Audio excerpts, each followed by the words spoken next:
Top, OK. Alors là, je voudrais vous parler aujourd'hui on a jusqu'à quelle heure on a, rappelle-moi? Jusqu'à 11h. D'accord. OK. Alors je voudrais vous parler aujourd'hui d'une bombe, une véritable bombe qui a fait beaucoup de dégâts, une bombe posée par Maïmonide. Tout commence, bon, la vérité, Maïmonide, comme vous le savez, le Rambam, c'est pas la première bombe qu'il a posée, ce ne sera pas non plus la dernière et c'est quelqu'un qui a des idées qui, pour, beaucoup d'entre elles étaient innovantes et comme c'est quelqu'un qui est très droit et très authentique, même quand il savait que ça allait poser des problèmes, c'est pas ça qui l'a fait changer d'avis. Ça lui a tiré beaucoup d'ennuis comme vous le savez puisque, à cause de certaines de ces bombes, on a voulu, on est allé jusqu'à brûler ses livres et il y a eu ce qu'on appelle les pulmus à Rambam, il y a eu des discussions autour de Maïmonide, s'il fallait le considérer comme un auteur, respectable, respecté et faisant partie de la grande tradition des commentateurs, juifs et des penseurs juifs, ou bien s'il fallait au contraire le mettre à l'écart. Ça semble un petit peu bizarre quand on parle de tout ça aujourd'hui, puisque aujourd'hui Maïmonide, le Rambam, c'est certainement un des piliers les plus importants de à la fois la pensée juive, à la fois de la halakha, et cetera. Mais enfin, à l'époque, comme vous le savez, il y a eu beaucoup de controverses à son sujet, et pendant son vivant et après sa mort également. Alors l'une des controverses les plus, dures autour de Maïmonide, autour du Rambam, est liée avec la paracha de la semaine. Tout commence par le premier verset, et par une petite discussion entre 2 commentateurs, connus, un grand-père et son petit-fils. Je veux parler de Rachid et du Rajbam. Et voilà de quoi il s'agit. C'est le premier verset de la paracha qui pose problème. La paracha s'appelle Vayera parce que le premier mot de la paracha, c'est Vayera. Vayera elav Hashem be'elonei mamre, et Dieu apparaît donc à Abraham, donc il a une apparition, prophétique, c'est pas la première fois. Be'elonei mamre vehu yosef petach Ohel kechom hayom, et lui, il se trouve, Abraham, devant la porte de l'entrée de sa tente, Kechom Hayom, alors qu'il fait chaud. Dans le passouk d'après, vous savez, quand il y a un verset qui commence par Vayera, c'est-à-dire Dieu est apparu à quelqu'un, à un prophète, le passouk d'après, c'est évidemment Vayomer Hashem Elav, et Dieu lui dit. On n'apparaît pas pour rien, on apparaît pour quelque chose. Les apparitions prophétiques, évidemment, doivent être utiles. Or, le passouk d'après, donc le deuxième verset de notre paracha, Vaïssa ena vayar, et il leva les yeux et il vit, Veine shosha anashim nitzavim, et il voit trois personnes qui se promènent. Il s'avéra plus tard que ce sont des envoyés d'Hachem qui viennent lui annoncer un certain nombre de choses, comme vous le savez. Mais ce qui manque évidemment quand tu lis le premier et juste après le deuxième passouk, c'est qu'est-ce que cette révélation vient donc révéler à Abraham? Vayera elav Hashem belonem mamre, donc Dieu apparaît à Abraham, très bien. Pourquoi? Il lui dit quoi? Il lui fait quoi? On a l'impression que le deuxième verset, et Abraham lève les yeux et il voit trois hommes, et l'apparition précédente à l'heure de Dieu, elle est où? C'est Rachi qui pose la question, sans la poser, comme à son habitude, et il donne une réponse. Voilà ce que dit Rachi: Vayera elav levaker acholé. Si tu te poses la question, quel est le but de cette vision? Quel est le but de cette apparition prophétique? La réponse est, il n'y a pas de but, comme d'habitude, verbal, il n'y a pas un message à faire passer, mais l'importance de la visite de Dieu, c'est la visite elle-même. L'évaquer à Cholé, il est venu pour rendre visite aux malades, ce qui est charmant, ce qui est touchant. Avram était-il malade? Ben, apparemment oui, puisque on l'a laissé à la fin de la paracha précédente, Lech Lecha, on l'a laissé avec la Brit Mila qui venait d'être faite, donc il vient de faire la Mila, et il paraît qu'au troisième jour de la Mila, c'est le jour le plus douloureux. Personnellement, j'en sais rien, je me rappelle plus, mais enfin, il paraît. Et donc, Abraham est souffrant, et Dieu fait ce que normalement les amis font lorsqu'ils entendent qu'il y a un des proches, un des amis qui est souffrant, mais ils viennent lui rendre visite.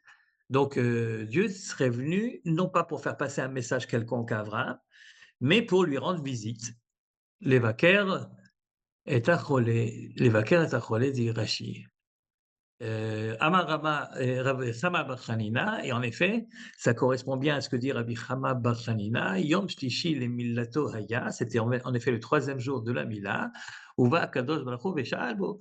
Et bien donc, Dieu, il vient s'inquiéter de savoir si tout va bien, s'il n'a pas besoin de quelque chose, etc. Évidemment, on est en plein, comment est-ce qu'on appelle ça en français? En plein anthropomorphisme, on est en pleine Ha'anasha, et comme on dit en hébreu, c'est plus joli, je trouve le mot hébraïque, Ha'anasha, c'est-à-dire prêter à Dieu des attributs humains. Mais enfin, c'est pas la première fois et c'est pas la dernière fois. D'ailleurs, chaque fois qu'on dit Vayomer Hachem à quelqu'un, Dieu parle, c'est déjà en soi-même une manière anthropomorphique de parler, puisque je suppose que lorsque Dieu parle aux hommes, il ne parle pas de la même façon que lorsque moi je vous parle. C'est pas exactement les mêmes sons, etc. Simplement, il se fait comprendre. Ben, évidemment, les anthropomorphismes dans la Torah, ça, et il y en a énormément. Yad HaChazaka, la main forte, Zorah Netouya, le bras étendu, etc., etc. Etzba Elohim, le doigt de Dieu. Bon, on est habitué, on sait que ça existe. Et là, c'est un peu différent. C'est pas seulement que dans l'expression, on utilise des termes qui en général sont prêtés aux relations humaines, mais c'est l'action elle-même qui est une action humaine. C'est on vient de rendre visite à des malades, comme je sais pas, consoler un endeuillé ou ce genre de choses. Ce sont évidemment ça fait partie des bonnes relations humaines. Tu fais plaisir à quelqu'un, tu lui rends visite. Que Dieu rende visite à un malade, ça semble un petit peu curieux, mais d'un autre côté, évidemment, si ça vient pour nous apprendre comment se comporter vis-à-vis de nos prochains, c'est tout à fait bienvenu. C'est-à-dire, de la même façon que Dieu rend visite à un malade, bah, toi aussi, et tu dois rendre visite à un malade. Évidemment, lorsque tu dis Dieu rend visite à Abraham parce qu'il est malade, il faut mettre des guillemets, bien entendu. C'est pas exactement la visite d'un être humain à un être humain. Mais enfin, ça veut certainement nous apprendre comment bien se comporter. Il faut savoir être sensible à la souffrance d'autrui. Et donc, dans la mesure où tu peux montrer ne serait-ce que de l'empathie, c'est déjà une partie de la guérison, ça vaut la peine.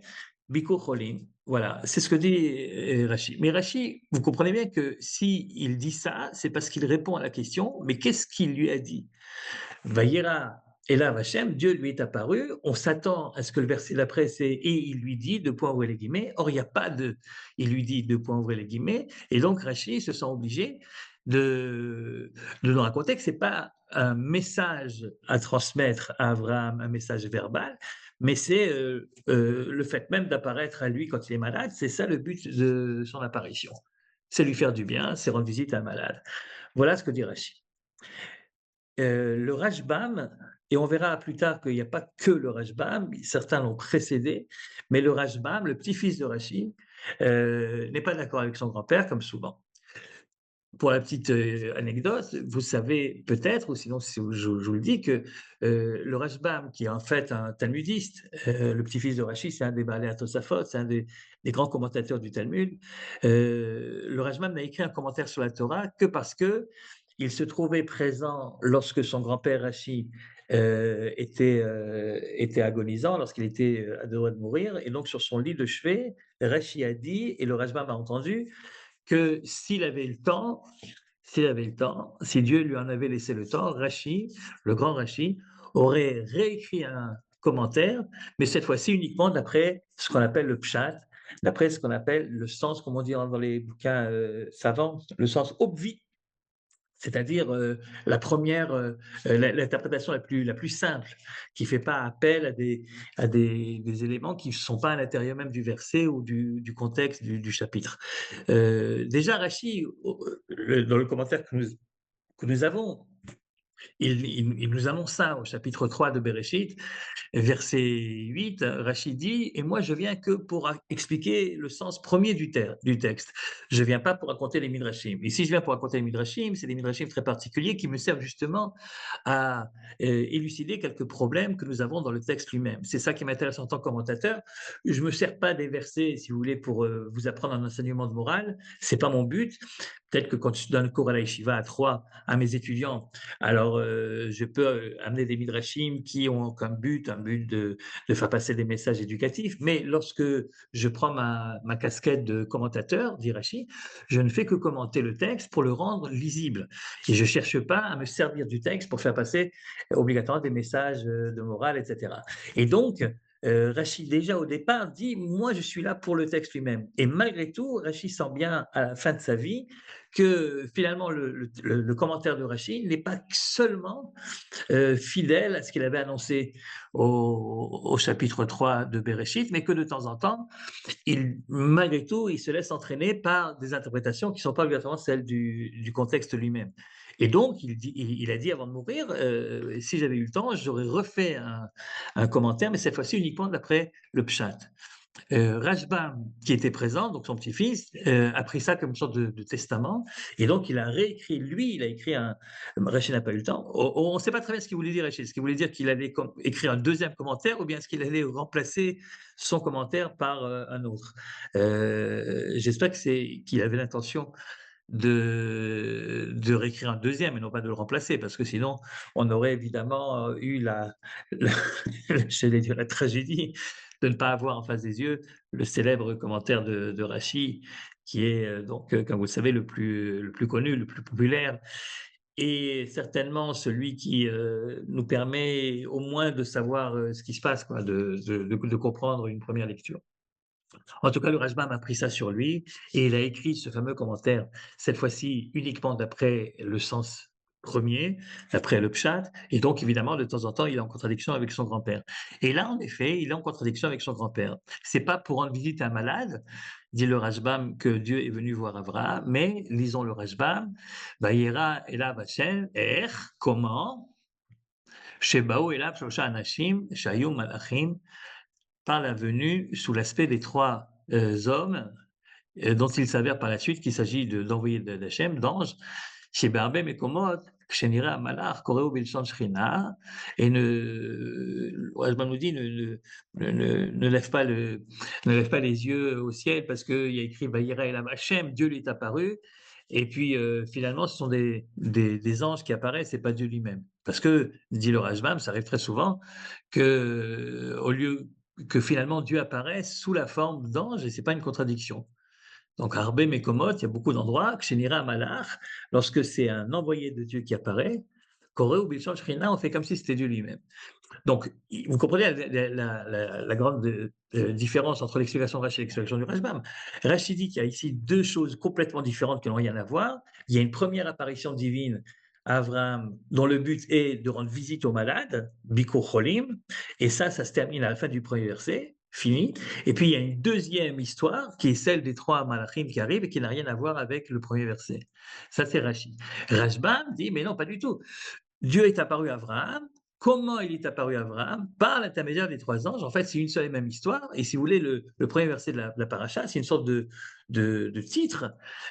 Voici, je vais te raconter une nouvelle révélation prophétique d'Abraham. Dieu est apparu à Abraham, deux points, et voilà comment il est apparu à Abraham par les trois anges qui arrivent, etc., etc. Et puis, ils lui ont fait à manger. Bon. OK? Donc, on a ici j'allais dire, banale, quoi, une discussion entre deux commentateurs, donc Rashi et Rashbam. Bon, très bien, comme ça arrive des centaines de fois, dans la Torah, et puis bon, quand tu lis les deux commentateurs et les deux commentaires, tu te dis, bah, les deux sont plausibles. C'est possible qu'il y ait un rapport entre le premier verset et le deuxième, comme dit le Rashbam, c'est possible qu'il n'y ait pas de rapport, comme dit Rashi.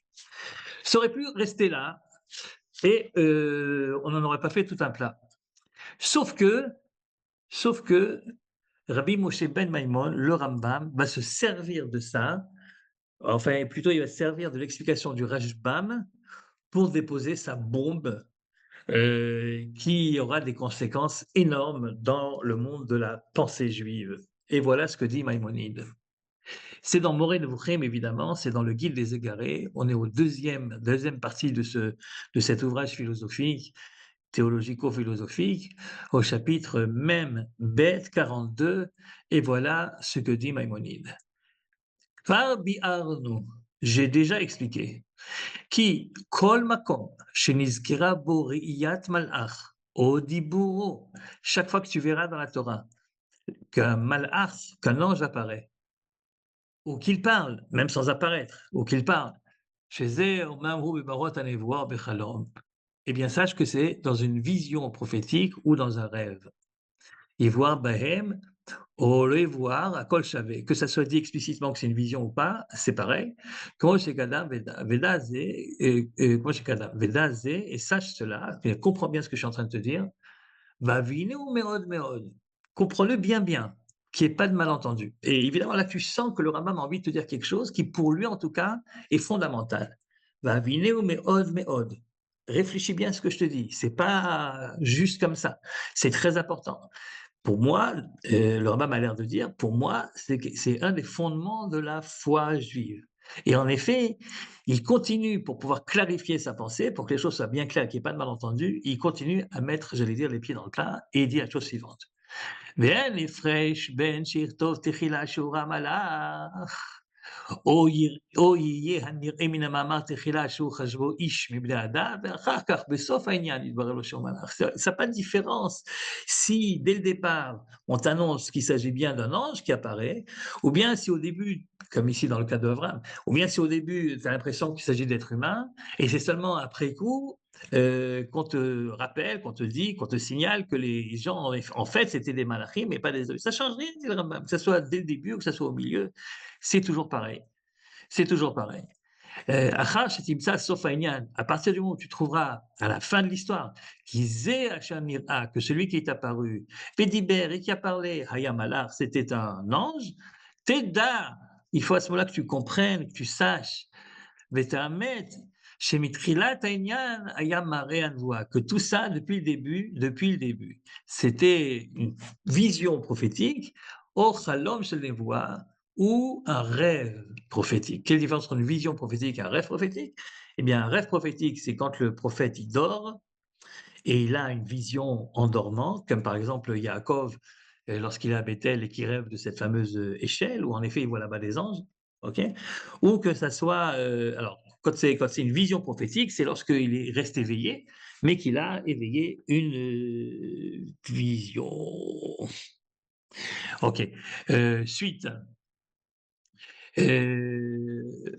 וזה שבמראה הנבואה ובחלום של הנבואה, פעמים יראה הנביא השם ידבר עמו, כמו שנבאר, ופעמים יראה מלאך ידבר עמו, פעמים ישמע מי שידבר עמו ולא יראה איש מדבר. Et là, il y a toutes sortes de nuances, il y a toutes sortes de variantes, c'est-à-dire quelquefois on t'annonce un malach, puis c'est Dieu lui-même qui parle. C'est vrai que dans l'histoire de Jacob qu'on vient de citer, il voit des anges qui montent et qui descendent, puis après, au haut de l'échelle, c'est Dieu qui lui parle.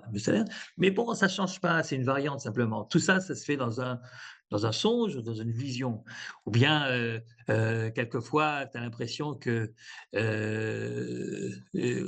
comment c'est écrit ici, parmi Miré, un avis Hachem, et Hachem Yidaber Imo, parmi Miré Malach Yidaber, des fois, c'est pas Dieu lui-même qui parle, c'est l'ange qui parle. Et quelquefois, il entend celui qui parle, mais il le voit pas. Et quelquefois, Adam, chez des fois, il voit, il croit que c'est un être humain parce qu'il a l'apparence d'un être humain. Et après seulement, après coup, il s'aperçoit que celui qui lui a parlé, c'était un ange. Toutes ces variantes-là, ça ne change strictement rien. Dès qu'il y a un ange quelque part dans l'histoire, tout se passe dans la tête du prophète. Dans la tête du prophète. C'est un rêve lorsqu'il est endormi, c'est une vision prophétique lorsqu'il est éveillé, mais ça se passe dans la tête du prophète. On essaiera de comprendre pourquoi c'est tellement important pour Maïmonide de préciser à ce point que dès qu'il y a un ange qui apparaît, c'est toujours dans l'imagination, dans l'imaginaire, dans la tête du prophète que ça apparaît. שזה המדבר מלאך, ובכמו זה המין מן הנבואה יזכור שהוא ראה איש יעשהו יומם ואחר כך ידע שהוא מלאך. Regardez la suite, deuxième paragraphe, où le zé haïkar agadol. Alors évidemment, il se rend bien compte, le Rambam Maïmonide, en disant ça, qu'il est en train de poser une bombe. Parce que ça veut dire quoi ça? Ça veut dire que, et je ne vous demande pas maintenant de passer en revue dans votre tête chaque épisode biblique où apparaît un ange. Enfin, vous comprenez bien que c'est le cas dans chaque histoire où il y a un ange qui apparaît. Personne, si quelqu'un d'autre, parce qu'à travers du Maïmonide, c'est si quelqu'un d'autre passait à côté du prophète, il ne verrait strictement rien. Tout se passe dans la tête du prophète. Prenez l'histoire d'Abraham. Donc Abraham voit des hommes, il s'avère plus tard que ces hommes sont des anges. Eh bien, dit Maïmonide, si quelqu'un passait à côté, il n'aurait strictement rien vu. C'est une vision prophétique du prophète, mais rien ne se passe dans la réalité pratique.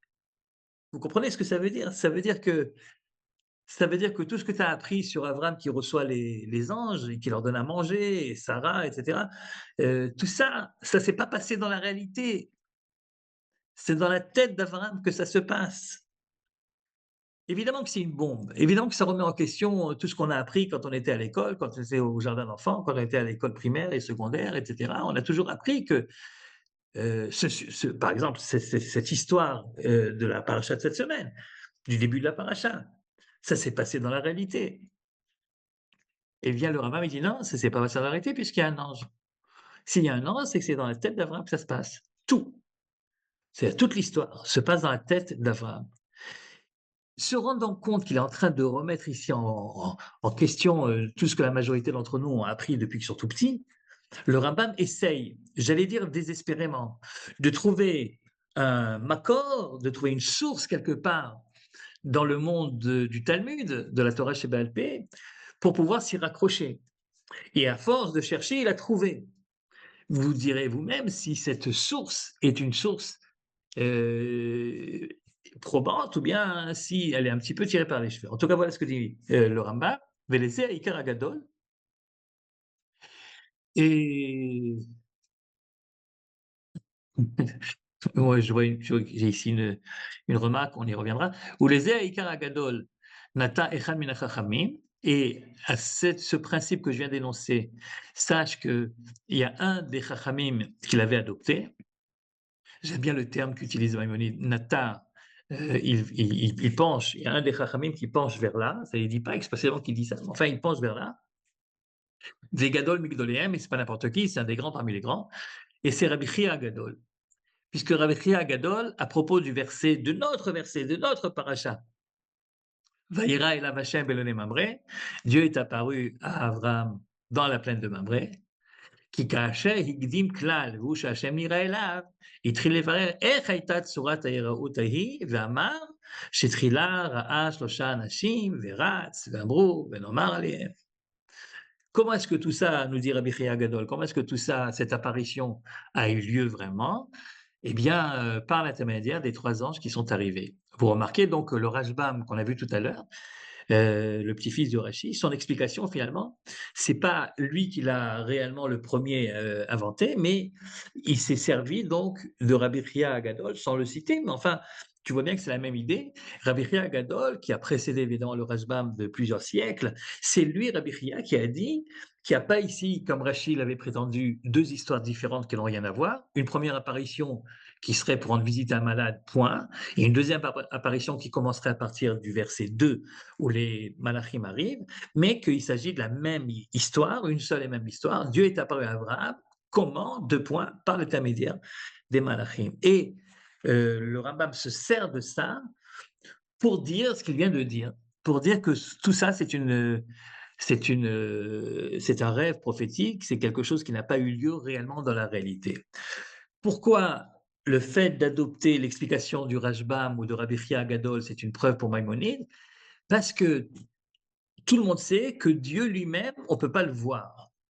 Donc, quand chaque fois qu'il écrit quelque part que Dieu a parlé, que Dieu est apparu, etc., tout le monde sait, et ça, c'est pas Maïmonide qui l'invente, ça c'était évident pour n'importe quel monothéiste, tout le monde sait que si quelqu'un d'autre serait passé à côté, il n'aurait rien vu du tout. Quand Dieu parle à un homme, quand Dieu parle à un prophète, quand Dieu apparaît à un prophète, c'est dans la tête que ça se passe. Et si tu me dis que le premier verset de notre paracha, Dieu est apparu à Abraham, c'est un titre en fait pour la suite. Comment est-ce qu'il est apparu par l'intermédiaire des anges? Eh bien, ça veut dire que de la même façon que lorsque Dieu apparaît, on ne le voit pas, de la même façon quand les anges apparaissent, ils sont une manifestation de Dieu lui-même, si c'est une seule et même histoire et non pas deux histoires différentes, alors ça veut dire que les anges également sont apparus dans la tête d'Abraham et non pas dans la réalité tangible. Voilà ce que pense Maïmonide. Alors, je ne rentrerai pas maintenant dans la question de savoir est-ce que la preuve qu'il apporte de Rabbi Chia Gadol, et c'est une preuve qu'on ne peut pas discuter ou pas, ça se tient. Dieu est apparu comment? Par l'intermédiaire des anges. Bon, ben, de la même façon que lorsque Dieu apparaît, on ne le voit pas, de la même façon, quand les anges apparaissent, on ne le voit pas. C'est en tout cas comme ça que Rambam comprend les choses. Alors regardez la suite. Qui une fois que la Torah nous a donné le titre, c'est-à-dire Dieu est apparu, Vehu Hashem ira Itri levaer Aïtat Tzorat Aérot. Ensuite, après le titre, les versets expliquent comment est-ce que cette apparition a eu lieu, comment est-ce qu'elle s'est déroulée. Et alors, c'est là qu'on te raconte qu'il y avait trois hommes qui sont arrivés, et puis Avram a couru, et il lui a parlé, ils lui ont parlé, etc., etc. ואמר זה אשר פירש זה הפירוש, שמאמר אברהם, ויאמר אדוני, אם למה מצאתי חן בעיניך, אל תעבור מעל עבדיך, שהוא גם כן סיפור מה שאמר במראה הנבואה. Et donc, lorsque tu vois que Abraham s'adresse, si, si David, tu peux monter un petit peu le texte, quand tu vois que Abraham s'adresse aux anges, sache que il s'adresse aux anges dans sa tête. Il se voit lui-même, Abraham, s'adresser aux anges et leur dire restez un petit peu avec nous, etc., etc. Il les invite. Ça fait partie de la vision qu'il a. Il se voit les inviter. Vous comprenez? Euh, David, tu n'as pas monté le truc. Voilà, très bien, merci. Merci beaucoup. C'est bon, là, tu vas trop vite. Voilà, très bien, ouais. Shemamar Avraham vayomer Adonai im lama tzatzir beinecha ana tavo avdecha, שהוא גם כן סיפור מה שאמר ברנבואה. Donc quand il s'adresse aux malachim, il s'adresse en fait dans sa tête, il s'adresse לאחד מהם, ואמר לגדול שבהם אמרו, et comme nos sages disent, il s'est adressé au plus important des trois, והבן העניין הזה. Regardez, il redit ce qu'il avait dit au début, והבן העניין הזה עוד, et reprends ce que je viens de te dire, comprends-le une fois encore, והבן העניין הזה עוד. Kihu Sod Minasodot, c'est un secret parmi les secrets. Sod Minasodot. Vous savez que le Moré de Vuchim, comme il le dit le guide des égarés, comme il le dit dans sa préface, tout au début, c'est pas un livre qui a été destiné par son auteur à être le plus vendu, le plus connu, le plus lu.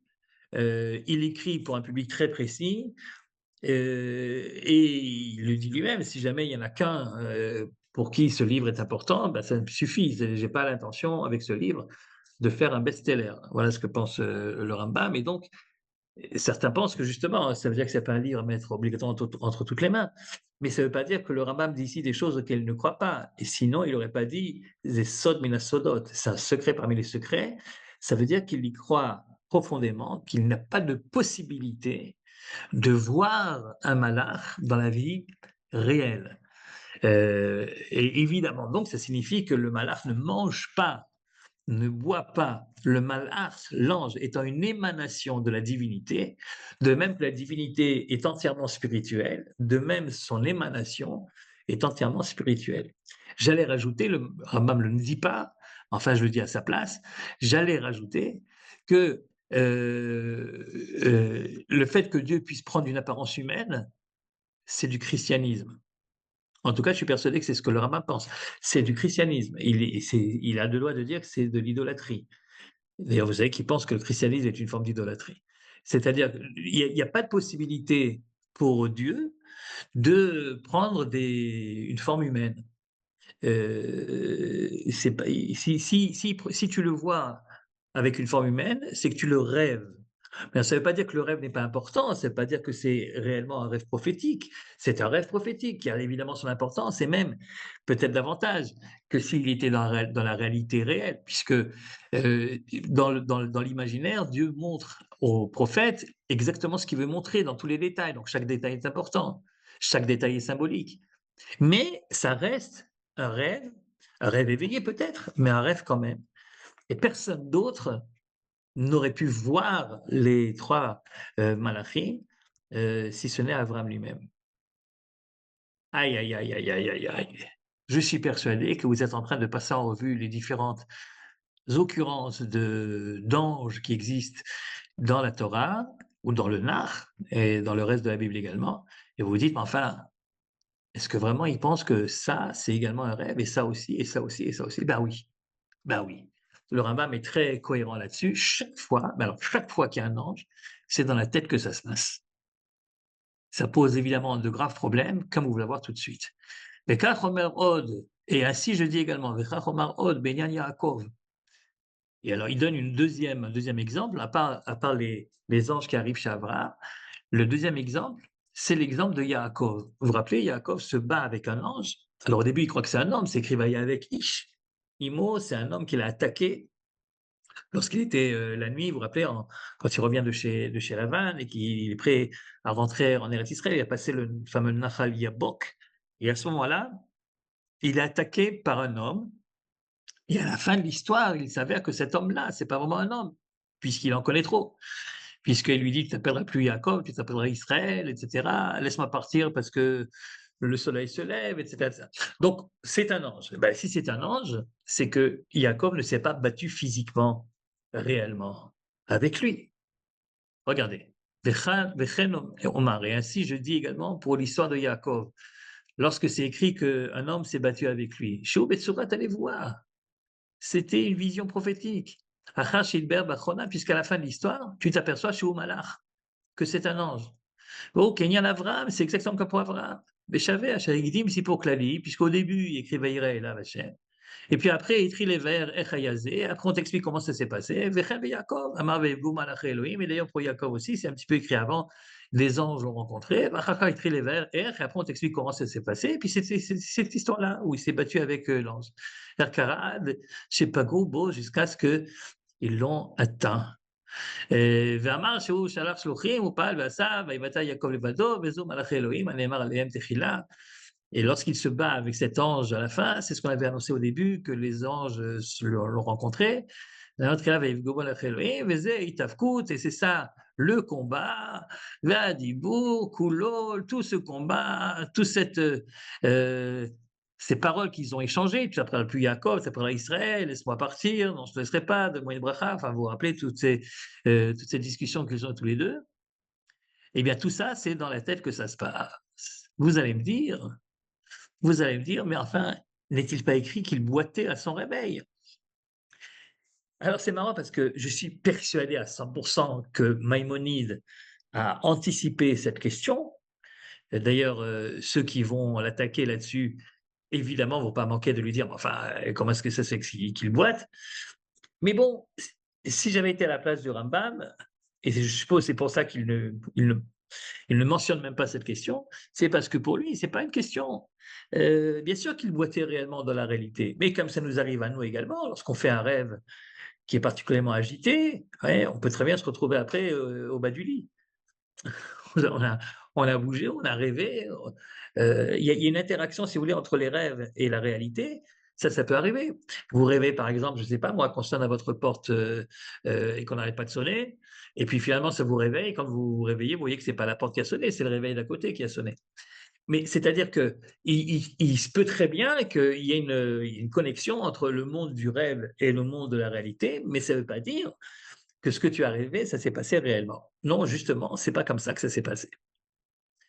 Maintenant, il faut comprendre, avant de continuer, il faut quand même que je vous explique pourquoi c'est tellement important pour le Rambam de dire un truc pareil, alors qu'il sait très bien que ça va provoquer évidemment des réactions très, très dures de la part de tous ceux comme vous et moi, de tous ceux qui ont appris le texte comme il est écrit. Par exemple, pour l'histoire d'Abraham, vous vous rendez compte ce que ça veut dire? Ça veut dire que Sarah n'a jamais fait à manger, dans la réalité. C'est Abraham qui a vu Sarah faire à manger. Vous voyez, Sarah, c'est Abraham n'a jamais fait à manger. Abraham n'a jamais, parce que c'est écrit là-bas qu'il a couru pour chercher du bétail, etc. Ben, oui, il a couru, enfin, il s'est vu courir, quoi. Et Sarah, ben, Sarah, elle n'a jamais ri. Enfin, dans la réalité, elle a pas ri. Puisque le rire de Sarah fait partie de la vision générale d'Abraham, puisque les anges sont toujours là au moment où Sarah rit. Autrement dit, tout ce que nous pensions être des faits réels inscrits dans l'histoire réelle, d'après Maïmonide, tant que les anges sont là, ça se passe dans la tête d'Abraham, c'est une vision d'Abraham. Évidemment que ça remet en question bien des choses. Moi, la première fois que j'ai étudié ce passage, je ne sais pas quel âge j'avais, je devais avoir 17-18 ans à la yeshiva. Franchement, la vérité, j'ai mis 2 semaines à m'en remettre. C'est-à-dire, j'arrêtais pas de me dire, «Mais alors, cette histoire-là aussi, alors cette histoire-là aussi», et cetera. Et évidemment que ça remet en question plein de choses. Mais pour le Rambam, c'est fondamentalement important. Et là, je fais une petite parenthèse. Pourquoi c'est tellement important pour le Rambam? Alors qu'il sait très bien qu'il va s'attirer les foudres de tous ceux qui ont compris autrement. C'est important parce que le Rambam a toute sa vie lutté contre des gens, y compris des rabbinim de son époque, qui prenaient ces versets anthropomorphiques au premier degré. C'est le Rambam qui a dit En lo gouf, ven lo zbut gouf. Vous savez, quand on chante dans le Yigdal ou dans le Adon Olam, qu'est-ce que c'est que Yigdal Elohim Chai, le fameux piout qu'on chante régulièrement, ou Adon Olam? Ça n'est que la mise en vers des principes, des 13 principes de Maïmonide. Dans les 13 principes de Maïmonide, les plus importants, les premiers, insistent sur le fait que Dieu n'a pas de corps et n'a rien qui ressemble à un corps. C'est une entité qui est entièrement spirituelle. Dans la mesure où le malach, c'est une partie de la révélation divine, c'est une émanation de la divinité, de la même façon que Dieu n'est pas corporel, le malach ne peut pas l'être non plus. Donc un malach qui mangerait, ça n'existe pas. Un malach à qui vous parlez et à qui vous prenez un selfie avec lui, ça n'existe pas. Il y a pas le malach, c'est de la divinité, c'est tout spirituel le malach. Et donc s'il apparaît, c'est dans ta tête que ça apparaît, mais pas dans un monde concret, réel et matériel. C'est pas possible. Et le combat du Rambam sur ce point-là de l'interprétation des textes est tellement important qu'il ira jusqu'à dire ce qu'il est en train de dire maintenant.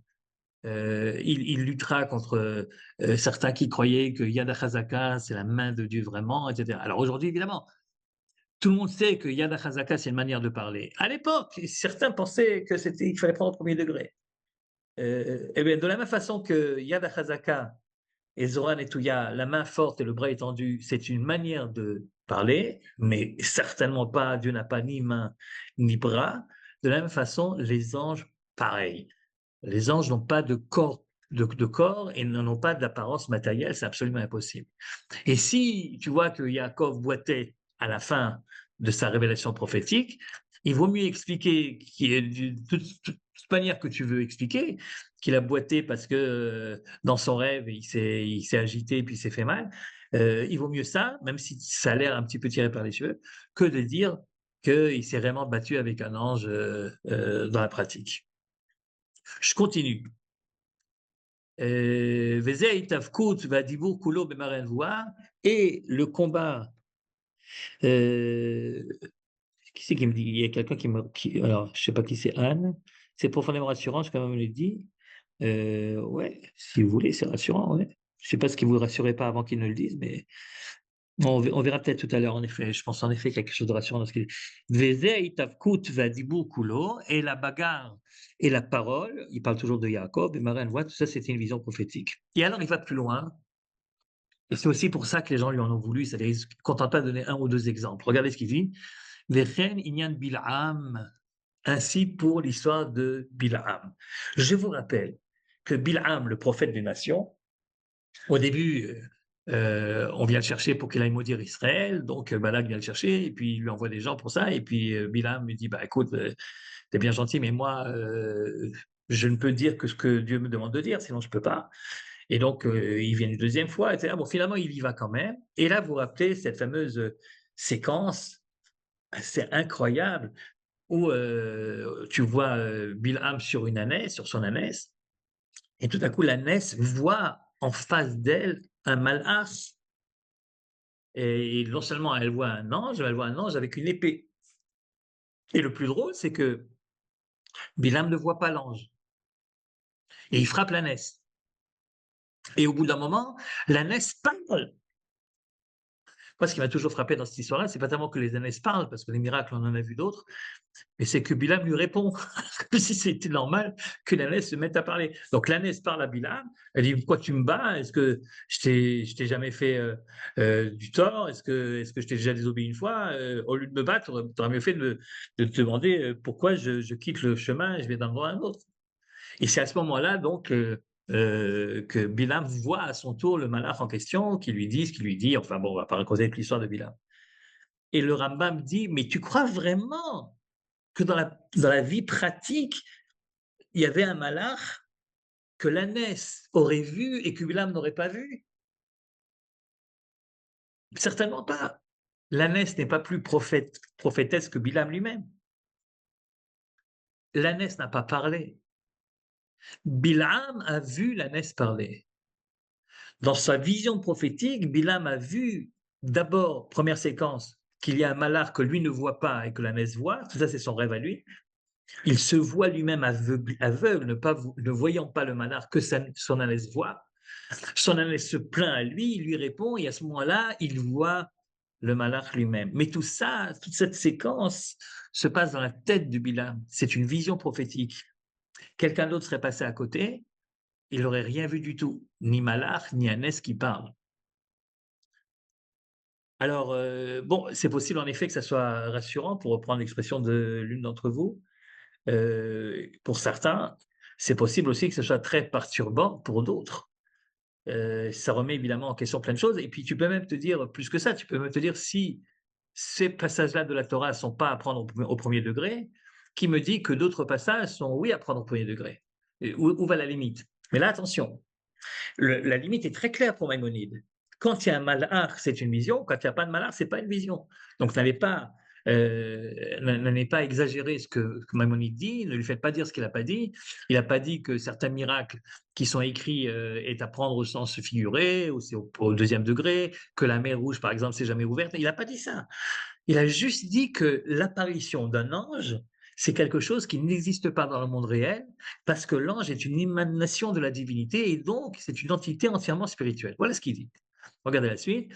À propos donc de Bilam, Hakol Bemare Anvoa, tout ça c'était une vision prophétique, puisque après tu vois bien que c'est un ange qui parle, ouais, Dibour Malach Hashem Lo, alors là, peut-être c'est ça la phrase qui a provoqué le plus de réactions hostiles, puisqu'il termine cette tirade, après avoir cité un certain nombre d'autres exemples que je n'ai pas mis ici, mais il termine cette tirade en disant Umimash Zacharti Tavir Raya Alma Shenish'a Mima Shelo Askareo. Il dit la liste que je viens de te donner maintenant, c'est-à-dire Abraham avec les anges, Yaakov avec son combat, Bilam avec son ânesse et tout ça, c'est pas exhaustif. C'est pas exhaustif. Je t'ai donné des exemples, mais complète. Tu es assez grand pour compléter. Tu peux compléter de tout ce que je t'ai pas dit, tu peux compléter dans tous les autres cas où tu vois apparaître un ange. Sache que c'est exactement la même chose, que c'est aussi Bémaré à Névoie.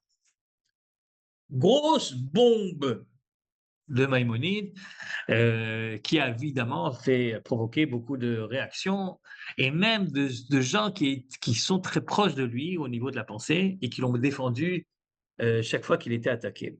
Je vais vous donner un exemple de cette polémique autour de l'histoire des anges de Maïmonide. L'exemple, c'est celui de Ramban, Rabbi Moshe ben Nachman, qui a vécu quelques dizaines d'années après Maïmonide, qui lui aussi a commencé sa carrière en Espagne, comme vous le savez, et qui était certainement le juif le plus réputé à son époque de toute l'Espagne. Il a même été choisi, rappelez-vous, pour représenter le judaïsme auprès du roi lors de la fameuse disputation, lors de la fameuse dispute entre lui et le renégat. Et regardez ce que dit le Ramban. On va demander donc à David de faire glisser un petit peu le texte un peu plus pour arriver à ce que dit le Ramban. Ah, la vérité, c'est sur l'autre page, David, je crois. En attendant qu'il le trouve. Ah, pardon, je suis, c'est vrai. Vaïraëla, voilà ce que dit le Ramban. La Shan Rabbeinu Shlomo, alors d'abord il cite Rashi, comme à son habitude, les Vakeret Acholé, Vamar Rabbi Chama Rabbi Chanina Yom Shishi Limilaya, Vakalzok Shallo. C'est-à-dire, vous savez que le Ramban, quand il parle de Rashi, d'abord il le cite entièrement avant de dire ce qu'il en pense, par respect pour Rashi. והנה שלושה אנשים, המלאכים שבאו אליו בדמות אנשים, שלושה אנשים, אחד לבשר את צרת. C'est toujours la suite de Rashi que nous on n'a pas vu, mais Rashi ensuite quand il parle des anges, il fait pas le rapport entre ces anges-là et le premier verset où Dieu apparaît. Dieu apparaît, c'est pour Bikur Cholim, c'est pour visiter le malade, et les anges c'est autre chose. Ils sont trois parce que chacun a une mission, comme vous vous rappelez, ouais, une pour raconter à Sarah qu'elle va tomber enceinte, l'autre pour guérir Abraham de la Brit Mila, et le troisième qui va ensuite aller à Sdom pour pour sauver Lot et détruire Sodome. Et alors, regardez le deuxième paragraphe. Au Sefer Moreh Nevuchim, ça c'est donc Rashi. Par contre, j'ai vu dans le Moreh Nevuchim, donc dans le livre de notre maître le Rambam, Amar Parasha Klaloufrat, qu'en fait cette paracha, il faut la comprendre comme étant un titre, le premier verset, et ensuite l'explicitation de ce titre, c'est-à-dire comment est-ce que Dieu est apparu, c'est-à-dire prat, donc Parasha Klaloufrat, comme s'il y avait au début une généralité, et ensuite on rentre dans les détails. Amar Keptrila Kinera Elav Hashem Barotan. Au début donc, on nous raconte que Dieu est apparu dans une prophétie vers Aïta Amaré Azot. Et comment est-ce que tout ça, ça s'est fait, comment est-ce que ça s'est fait dans la pratique? Eh bien, euh, eh bien, Aïta Amaré Azot, qui Nasaïna Vemaré, parce qu'il a levé les yeux toujours dans la vision prophétique, il a vu trois hommes, etc. Et si je trouve grâce à vos yeux, restez un petit peu. C'est pour Machamar Bemaré. Tout ça, d'après Maïmonide, ça s'est passé dans la tête. Etc. Et là, le Ramban attaque le Rambam. Alors j'ai pris justement l'exemple du Ramban, il y a d'autres, il y en a d'autres qui ont attaqué le Rambam là-dessus, mais le Ramban, c'est intéressant parce que c'est lui qui défendait Maïmonide tout le temps, dans toutes les polémiques autour du Rambam. Il y en avait également à l'époque de Ramban, donc après la mort de Maïmonide. Les polémiques ont continué. À l'époque du Ramban, il y en avait de très fortes. Et le Ramban, qui était reconnu par tout le monde, le Ramban a défendu celui qui, lui, il a appelé le Nefer Agadol, le grand aigle d'Israël. Et c'est de lui que vient cette expression qu'on utilise encore pour parler Maïmonide. Et c'est très intéressant de voir comment est-ce que là, comment est-ce que le Ramban réagit. Eh bien, le Ramban n'est pas d'accord avec Maïmonide et il ne peut pas le défendre sur ce point-là. Il a défendu sur les autres points, là, il ne peut pas le défendre. Et donc, si c'est uniquement une vision prophétique, dit Nachmanide, comment c'est possible qu'il ait dit Vayira elav Hashem? D'abord, le titre ne convient pas, parce que c'est écrit dans le titre Vayira elav Hashem. Dieu lui est apparu. Et après, tu parles non pas de Dieu, mais tu parles de Malachim, et tu parles d'hommes, et au niveau du langage, ça ne marche pas, c'est pas Dieu. Donc, premièrement, il se joint, si vous voulez, à l'explication de Rachid en disant non, tu ne peux pas dire que les Malachim, c'est Dieu. Les Malachim, c'est les Malachim, et Dieu, c'est Dieu. Premièrement. Et vous comprenez bien que ce n'est pas la question la plus forte sur Maïmonide. La question la plus forte, les questions les plus fortes viennent ensuite. Parce que si c'était vrai ce que dit Maïmonide, Dieu lui est jamais apparu finalement, ni dans l'idée, ni dans la vision. Et ça, on n'a jamais vu ça nulle part. Qu'on te raconte que c'est Dieu qui apparaît, puis vraiment, c'est pas lui. Et puis surtout, si Maïmonide a raison, Lolacha Sarah Ugot, Sarah n'a jamais fait de gâteau, Velo Avram ben Bakar, et Avram n'a jamais préparé la viande, Vegamlo Tzachaka Sarah, et Sarah n'a jamais vraiment ri, Raka Kolmare, tout ça c'est de l'imaginaire. Veimken, si c'est comme ça, bah, Chalom Azeh, Berov Inyan Kechalomot HaSheker. Alors si c'est des rêves, pourquoi on y prête tellement d'attention? Après tout, nous savons très bien que dans tous les rêves, même les rêves prophétiques, il y a toujours des choses qui ne sont pas vraiment exactes. C'est on sait ça, du rêve de Yosef. Yosef a rêvé, tout le monde sait que c'est un rêve prophétique, mais il a rêvé que le soleil, la lune et les étoiles, les 11 étoiles se prosternent devant lui. Or, au moment où il rêve ça, il n'y a plus de lune. C'est le soleil, c'est son père, la lune, c'est sa mère, Rachel, sa mère, est déjà morte. Et donc, de là, on apprend, dans le Talmud apprend que même les rêves prophétiques, il y a toujours des choses qui ne sont pas exactes dedans et qui sont là pour rendre le récit cohérent dans l'imaginaire, mais c'est pas quelque chose qui est réellement, qui veut réellement dire quelque chose. Et donc, c'est ce que dit ici le Ramban. Il dit si tu fais de tout ça une affaire de l'imagination et d'un rêve, même prophétique, alors pourquoi tu fais attention à chaque détail? Alors, ça veut dire qu'il y a plein de trucs qui ne sont pas réels, quoi, qui ne sont pas vrais. Berov inyan kecholomot hasheker, qui matolet la route. Alors, si c'est comme ça, alors quelle est l'utilité de ça? Pourquoi tu en déduis t'en tires des conséquences? Puisque dans chaque rêve, il peut y avoir des trucs qui ne sont pas vraiment importants. Et en plus, il dit, le Rambam, il continue, il dit, c'est la même chose avec Yaakov quand il se bat avec l'ange, mais avec Ishimo. Chakol Maré, tout ça c'est dans la tête. Alors comment ça se fait qu'il boite quand il se lève? Et donc vous voyez que le Ramban, lui, il pose cette question et ça veut dire qu'il n'admet pas les réponses qui sont des réponses sans doute d'après lui un petit peu alambiquées. Bon, il ne les cite pas, mais enfin, je suppose qu'il les a imaginées aussi, que Jacob a dû se faire mal, je ne sais pas moi, en tombant parce qu'il avait rêvé trop vulgairement ou je ne sais pas quoi. C'est pas possible, dit le Ramban, c'est pas possible. S'il boite, c'est que le combat a eu lieu réellement, quoi. Comment se fait-il sinon qu'il boiterait lorsqu'il se réveille? Velama amar ki raïti Elokim panim ve'avanim et pourquoi quand il se réveille, Jacob, il dit: «J'ai vu Dieu face à face et j'en suis, rescapé, je suis resté vivant». Bah et si c'était dans le rêve, il y a pas de raison pour que tu t'étonnes, hein, c'est pas la première fois que tu rêves de Dieu. Jacob, en effet, il a rêvé avant et on n'a jamais vu que c'est dangereux pour le prophète de rêver d'une révélation prophétique. Il peut avoir peur si vraiment le combat était réel, mais si le combat était imaginaire, pourquoi est-ce qu'en se réveillant, il dit qu'il a peur? Ok, Vekvara, Mara Gdola, il a déjà vu des visions beaucoup plus fortes que celle-ci, il parle sans doute de l'échelle. Kigam Hashem Anechbad Ra Pamim, ouais, même Dieu lui-même, il a vu plusieurs fois, ben Marot de voix, il n'a jamais eu peur, quoi. Et si c'est dans Maran voix, si c'est dans une vision, pourquoi il est peur? Donc il veut prouver ici, Nachmanide, que le combat a vraiment eu lieu dans la vie pratique, dans la vie réelle, et pas dans le cerveau.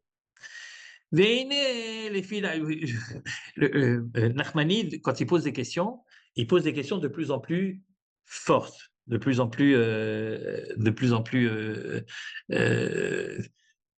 en plus réelles.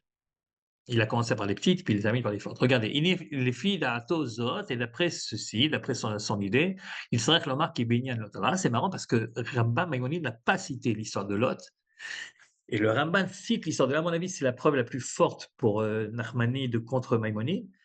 Il cite donc l'histoire de Lot. Et je vous la fais courte parce qu'il est déjà tard. En fait, il dit que si le Rambam a raison, l'ange qui est ensuite allé à Sdom, les anges en fait, puis il s'avère qu'il y en a plusieurs, qui sont allés à Sdom pour sauver Lot. Vous vous rappelez de l'histoire? Ils sont arrivés, ces anges-là. Ils sont arrivés devant la porte de Lot. Et tout d'un coup, il y a plein de gens qui sont venus, les habitants de Sdom, et qui voulaient, qui ont demandé à Lot de faire sortir ses invités parce qu'ils voulaient se venger sur eux. Et Lot essaie de parlementer avec eux. Il propose même un truc incroyable. Il propose de sortir ses filles plutôt que les inviter. Il se raccroche à cette histoire de Achnasat Tochim de manière assez ridicule, quoi. Au nom de recevoir des invités, il est prêt à sacrifier ses filles, ça c'est incroyable. Et puis finalement, il y a un miracle, tous ces gens-là sont frappés de cécité, et Lot est prié d'aller chercher les gens qui sont chers à son cœur, parce qu'ils vont sortir de la ville qui va être détruite. Mais les malachim sont toujours là, les anges sont toujours là à ce moment-là. Et quand Lot sort de chez lui, qui sort de la ville avec sa femme, qui va bientôt se transformer en statue de sel, il sort accompagné par les malachim.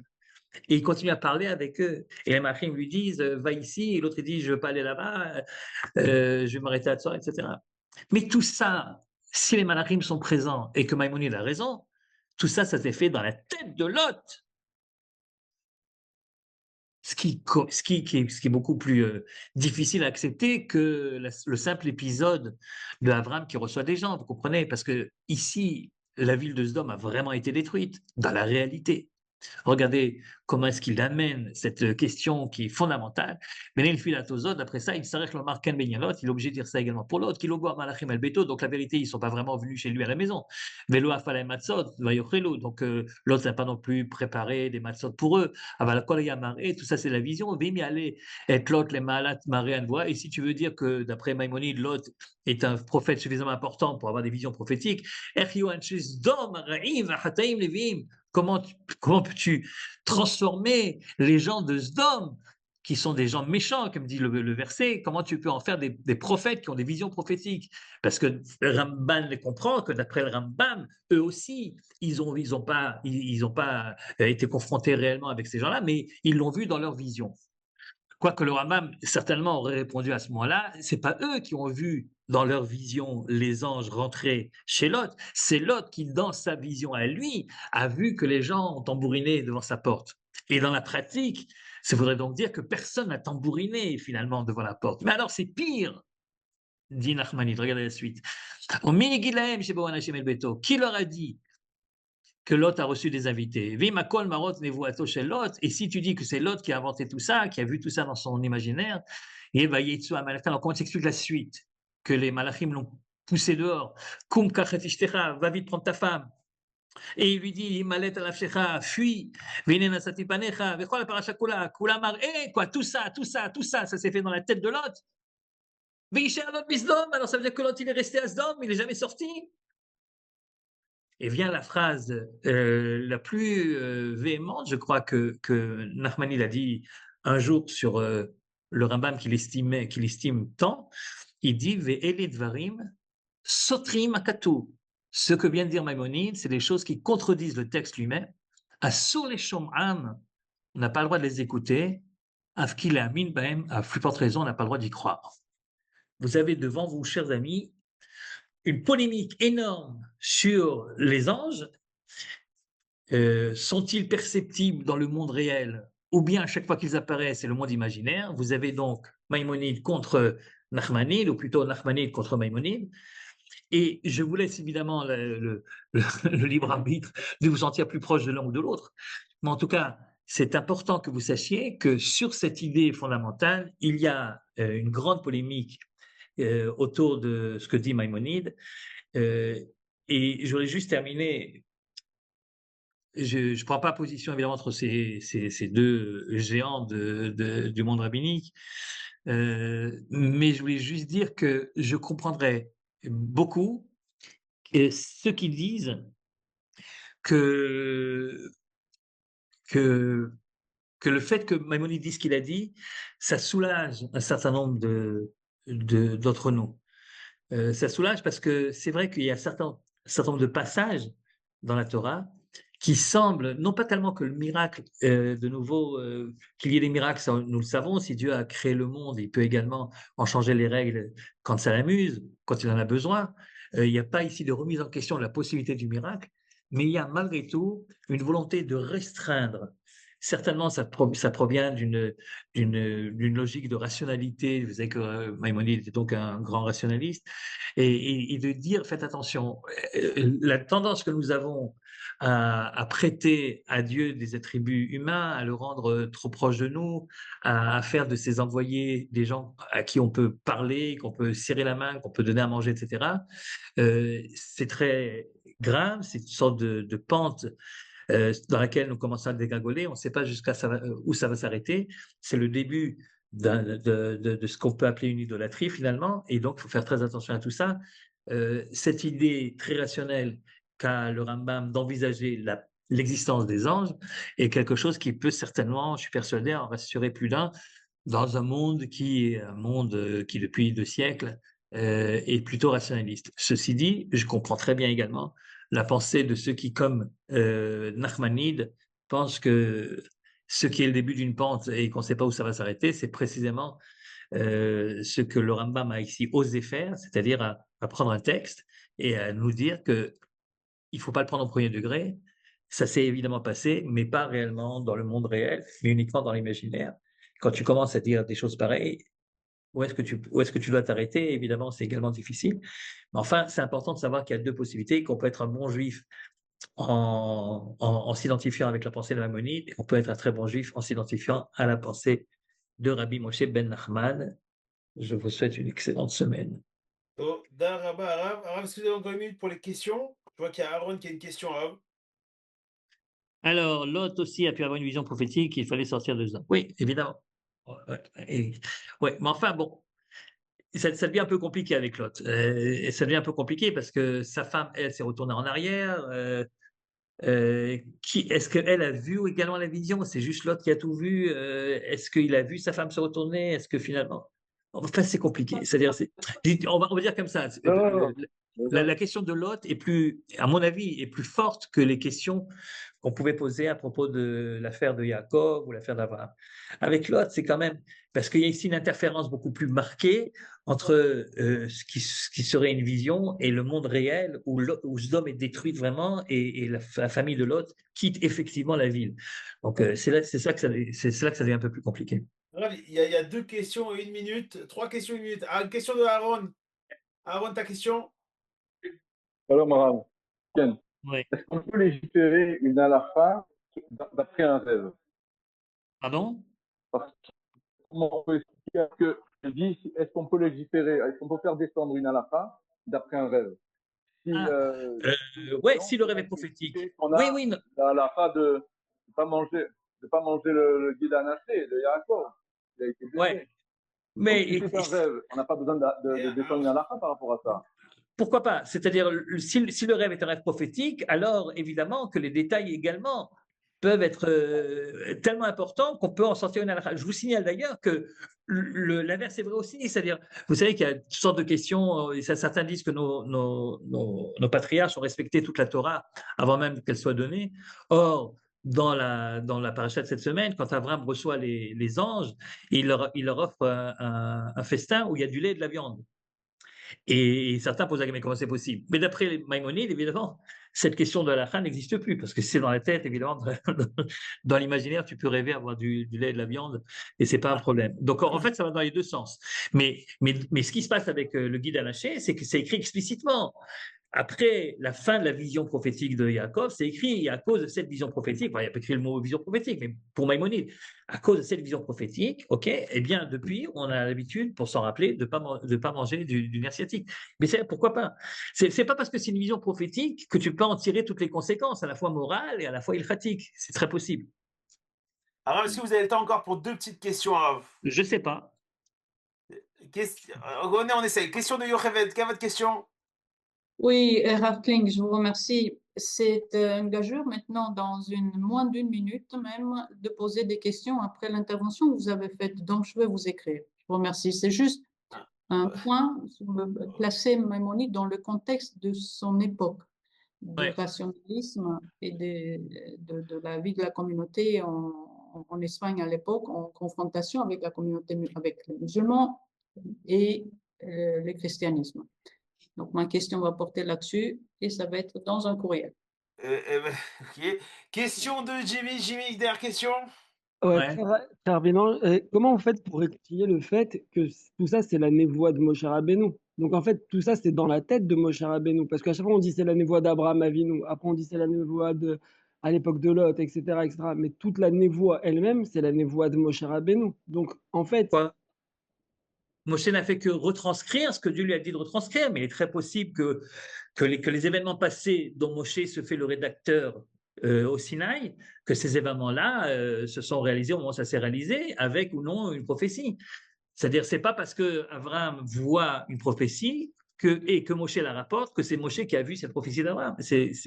Moshe n'a fait qu'écrire ce que Dieu lui édicte. bah, mais il a fait qu'écrire, donc c'est sa névoie.